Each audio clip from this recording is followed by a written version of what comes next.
Hello friends, नमस्कार। मैं आप सभी को आपका अपना YouTube channel study with Ajay Patel sir में बहुत बहुत स्वागत करता हूं। फ्रेंड्स, आइए आज हम लोग क्लास 12 ज्योग्राफी का पार्ट 5, इसके पहले पार्ट 4 जिसके तहत पर्यटन से संबंधित कुछ महत्वपूर्ण बिंदुओं के बारे में हम लोग चर्चा किए थे, और आज हम लोग इस चैप्टर का अंतिम वीडियो होगा चतुर्थक क्रिया और पंचम क्रिया। इसे आज हम लोग समाप्त कर देते हैं। इसके तहत आप लोग चतुर्थक क्रिया के बारे में जानकारी प्राप्त करेंगे, साथ ही पंचम क्रियाओं के बारे में भी जानकारी प्राप्त करेंगे। ओके, यदि आप हमारे चैनल को सब्सक्राइब नहीं किए हैं तो हमारे चैनल को आप सब्सक्राइब कर लें, सामने वाले बेल आइकन को प्रेस कर लें जिससे कि हर नोटिफिकेशन आप तक पहुंच सके। साथ ही हमारे वीडियो को आप लाइक करें। दोस्तों, चतुर्थक क्रियाकलाप क्या है, चतुर्थक क्रिया क्या है ना, इसके बारे में हम लोग आज देखते हैं। वर्तमान समय में मानव की आर्थिक क्रियाएं दिनों दिन बहुत ही विशिष्ट एवं जटिल होती जा रही हैं, है ना।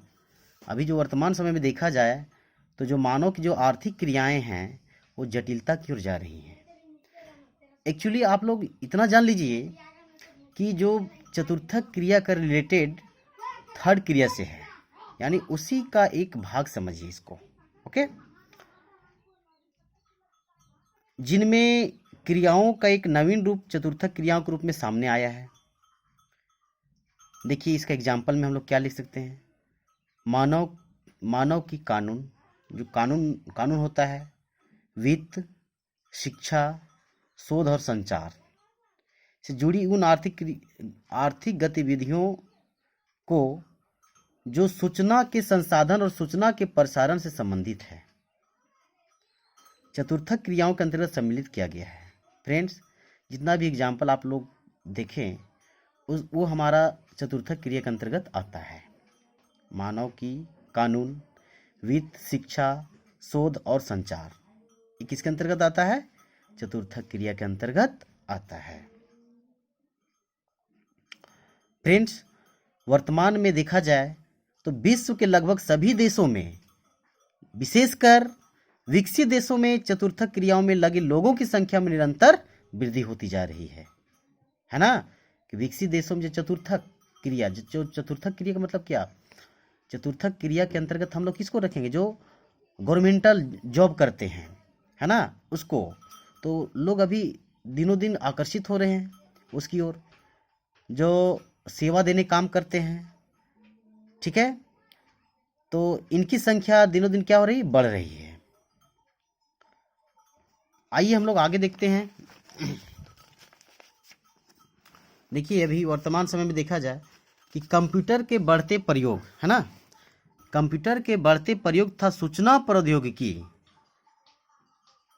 ने इस व्यवसाय के महत्व को और भी बढ़ा दिया है।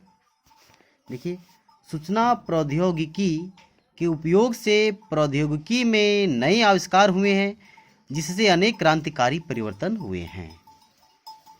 फ्रेंड्स,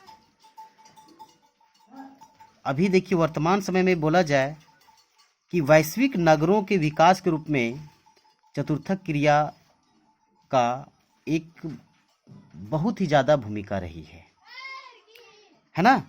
आप देखिए, लंदन, न्यूयॉर्क तथा टोक्यो ऐसे वैश्विक नगर हैं जहां पर चतुर्थक सेक्टर में काम करने वाले लोगों की भरमार है। देखिए, इंटरनेट के प्रयोग से बहुत सुविधा हो गई अभी वर्तमान समय में देखा जाए, किंतु यह सुविधा भी पदानुक्रम रूप में मिलती हैं, अर्थात कहीं यह सुविधा बहुत उच्च दर्जे की है तो कहीं निम्न दर्जे की है। मतलब कहीं पर ज़्यादा इस्तेमाल होता है इंटरनेट का, कहीं पर बहुत कम होता है। जैसे देखिए, विश्व में, इसको याद कर लीजिएगा, विश्व में स्कैंडिनेविया के देश, कनाडा तथा ऑस्ट्रेलिया इत्यादि देशों में इंटरनेट के द्वारा लोग अच्छी तरह से जुड़े हुए हैं। और इसके बाद यूके आता है, यूनाइटेड किंगडम, फिर है जर्मनी और जापान। तो इन देशों में इंटरनेट का प्रचलन बहुत ज़्यादा है ना। ये दोस्तों हम लोग देख रहे थे चतुर्थक क्रिया के बारे में। अब हम लोग देखते हैं पंचम क्रियाओं के बारे में, है ना। आप लोग इसका भी नोट्स बना लीजिएगा, पंचम क्रियाओं से आप क्या समझते हैं। एक्चुअली जो पंचम क्रियाएं हैं वो भी तृतीय क्रिया का उपभाग है। आप लोग पंचम क्रियाओं को तृतीय क्रिया का उपभाग ही मानेंगे। ये उच्चतम स्तर के निर्णय लेने संबंधी मानवीय क्रिया हैं। ठीक है। इसके अंतर्गत क्या होता है, निर्णय लेने वाले व्यक्ति तथा नीति बनाने वाले व्यक्ति सम्मिलित किए जाते हैं। जो समाज सेवी लोग होता है, जो नियम कानून को बनाता है, उसको इसमें उच्च दर्जे उच्चतम स्तर वाले लोगों को इसमें शामिल किया जाता है। ओके। इनमें चतुर्थ सेक्टर के ज्ञान पर आधारित, मतलब चतुर्थ सेक्टर में जो लोग आते हैं उसके अंतर्गत जो भी उदाहरण हम लोग पेश किए थे, जो तो उसी का एक क्या है, एक उच्च दर्जे का एक स्तर वाला ये भाग है। देखिए जो यहाँ पर बता रहा है, पंचम क्रियाओं का संबंध उन सेवाओं से होता है जो नवीन तथा वर्तमान विचारों की रचना, उनके पुनर्गठन तथा व्याख्या, आंकड़ों की व्याख्या एवं कई प्रौद्योगिकी का मूल्यांकन करती हैं। ठीक है। एक चीज और इसमें आप लोग याद कर लीजिएगा कि जो स्वर्ण कॉलर व्यवसाय इसे कहा गया है। पंचम क्रिया को स्वर्ण कॉलर व्यवसाय कहा गया, आप लोग इसे अंडरलाइन कर लेंगे। किस क्रिया को स्वर्ण कॉलर कहा गया है? पंचम क्रिया को। या पूछिएगा पंचम क्रिया को किस रंग का कॉलर कहा गया है? क्या बोलेंगे? स्वर्ण कॉलर। अभी आप लोगों को बताया कि यह तृतीय क्रिया का क्या है? उपभाग है। ठीक है।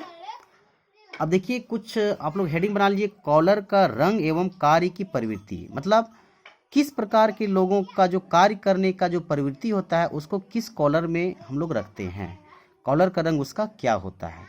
ओके। तो एक तरफ आप लोग कॉलर का रंग कर लीजिए, दूसरी तरफ कार्य की प्रवृत्ति डाल दीजिए। एक तरफ कॉलर का रंग, एक तरफ कार्य की प्रवृत्ति।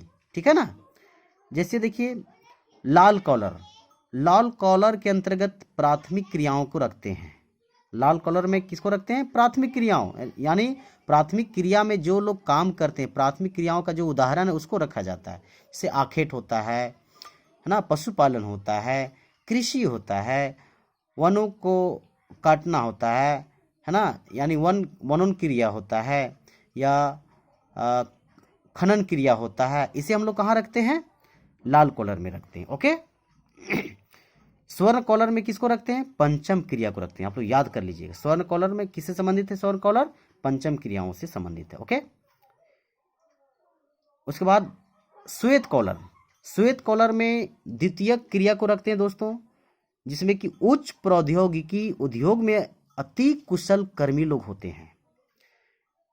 द्वितीय क्रिया का अंतर्गत जो लोग अति कुशल श्रमिक होते हैं, काम करने वाले अति कुशल होते हैं, उसे श्वेत कॉलर के अंतर्गत रखा जाता है। फिर नीला कॉलर, नीला कॉलर के अंतर्गत किसको रखते हैं? तो नीला कॉलर के अंतर्गत उद्योग में वास्तविक उत्पादन से संबंधित कर्मी को रखते हैं।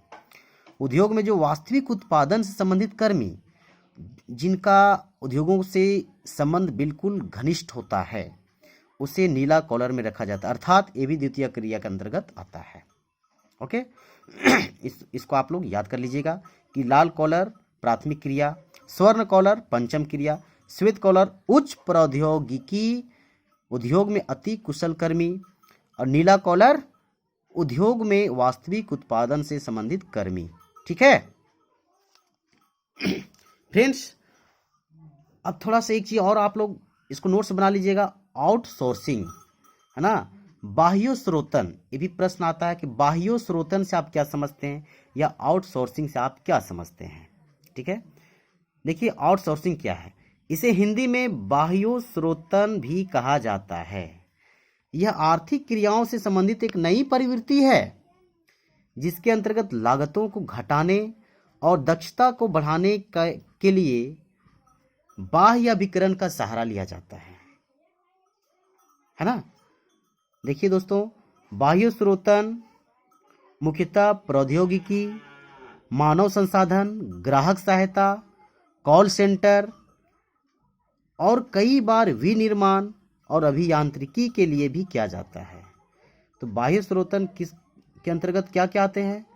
प्रौद्योगिकी हो गया, मानव संसाधन हो गया, ग्राहक सहायता हो गया, कॉल सेंटर जो काम करने वाले लोग होते हैं उसको इसमें शामिल किया जाता है। ठीक है। देखिए, इसमें ध्यान देने की बात है कि बाह्य स्रोतन उन देशों की ओर किया जाता है जहां जीवन यापन की लागत बहुत कम होती है दोस्तों, और कुशल श्रमिक सस्ते पारिश्रमिक पर मिलते हैं। उन देशों में ज़्यादा ये बाह्य स्रोतन का काम होता है।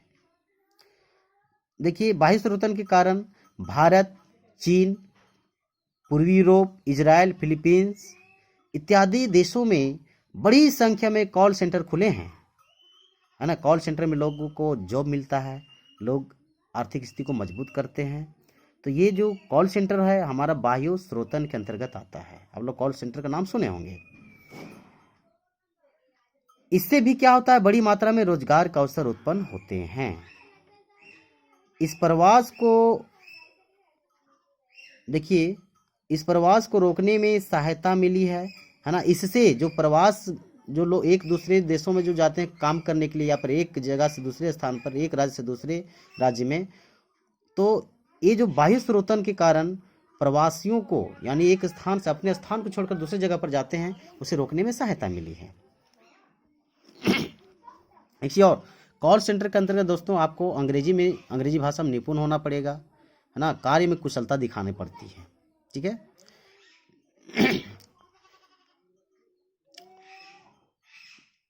देखिए, भारत के हैदराबाद, फिलीपींस के मनीला और हांगकांग में स्थापित कंपनियां भौगोलिक सूचना तंत्र की तकनीक पर आधारित परियोजना पर जापान, ग्रेट ब्रिटेन या संयुक्त राज्य अमेरिका के लिए कार्य करती हैं। ठीक है। जो कंपनियां भी बताएं, भारत के हैदराबाद, फिलीपींस के मनीला और हांगकांग में स्थापित जो कंपनियां हैं वो भौगोलिक सूचना तंत्र की तकनीक के आधार पर जापान, ग्रेट ब्रिटेन या संयुक्त राज्य अमेरिका के लिए कार्य करती हैं ये कंपनियां। ठीक है। और काफी कम पारिश्रमिक पर अच्छा कार्य करती है, काफी कम पैसा मिलता है। इसी कार्य विचार को क्या बोलते हैं? बाह्य स्रोतन कहा जाता है फ्रेंड्स। ठीक है। फ्रेंड्स, एक अंतिम इसमें देख लीजिए, चिकित्सा पर्यटन क्या होता है, इसको भी आप लोग नोट कर लीजिएगा। चिकित्सा पर्यटन से आप क्या समझते हैं? तो भारत में विश्व के अन्य देशों की अपेक्षा चिकित्सा सेवाएं काफ़ी सस्ती हैं। ओके। अतः पूर्वी एशियाई देशों जैसे श्रीलंका, नेपाल, भूटान आदि देशों के रोगी भारत आकर सस्ते दर पर इलाज करा लेते हैं। इसे चिकित्सा पर्यटन कहा जाता है। ओके फ्रेंड्स, आज का वीडियो हम यहीं एंड करते हैं। आप हमारा वीडियो अंत तक देखें, इसके लिए तहे दिल से आपको शुक्रिया। और हमारा वीडियो यदि आपको पसंद आए तो प्लीज़ आप सब्सक्राइब करें, लाइक करें और बेल आइकन को प्रेस करें। बहुत बहुत धन्यवाद दोस्तों।